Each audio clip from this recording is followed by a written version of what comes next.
La retraite, mais pas la même.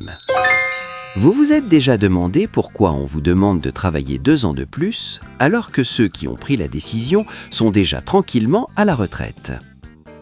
Et pas n'importe quelle retraite, pas celle qui sent la soupe en brique et le genou en vrac, non, une retraite rembourrée, silencieuse, qui ne regarde jamais le prix du beurre. Parce qu'en France, il y a la retraite du peuple et la retraite de ceux qui expliquent au peuple que c'est nécessaire.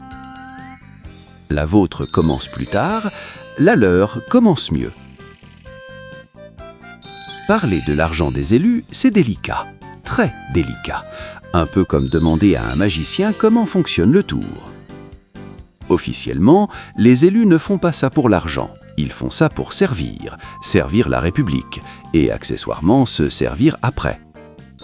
Commençons par casser un mythe. Non, être ministre ne donne pas droit à une retraite à vie. Il cotise comme tout le monde, à la CNAV, à l'Ircantec. Comme tout le monde qui gagne environ 10 000 € par mois et qui peut toucher une indemnité de départ pendant 3 ans s'il ne retrouve pas de poste immédiatement. 3 ans pour se remettre psychologiquement d'avoir dirigé le pays.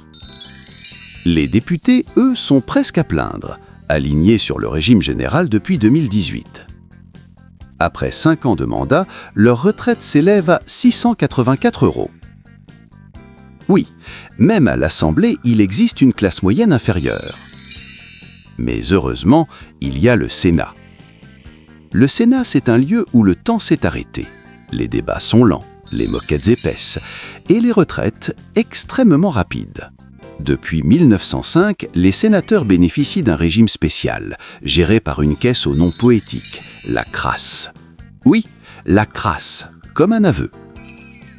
620 millions d'euros de fonds propres, de l'argent public, mais une gestion si discrète que même les sénateurs ne savent pas exactement combien ils toucheront. Ce qui est quand même rare, être privilégié dans le flou. Un sénateur touche environ 2200 € de retraite par mandat. Mais ça, c'est la base. Ensuite viennent les bonus. Président, vice-président, questeur, dignitaire. Un mot qui ne sert à rien en démocratie, mais qui pèterait bien.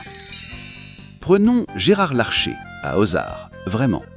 Avec ses mandats et ses fonctions, sa retraite pourrait atteindre 15, 20, 25 000 € par mois. On ne sait pas exactement. Même Mediapart a abandonné.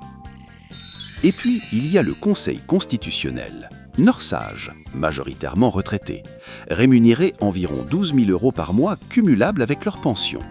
Ils ont validé la réforme des retraites, ce qui prouve une chose, quand on est déjà arrivé, le tunnel paraît toujours plus court.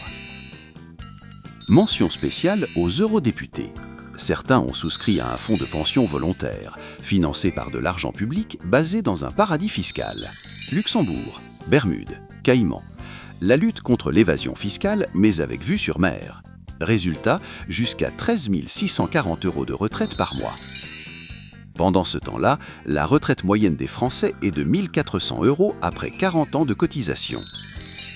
Alors, la vraie question n'est pas seulement l'argent, c'est la distance. Peut-on représenter le peuple quand on vit dans un monde où la fin de mois est une abstraction et la retraite un confort garanti ? On continue de regarder, comme une mauvaise série, mal écrite, mal jouée, mais renouvelée chaque saison, parce qu'on n'a pas d'autre chaîne et que l'abonnement est obligatoire.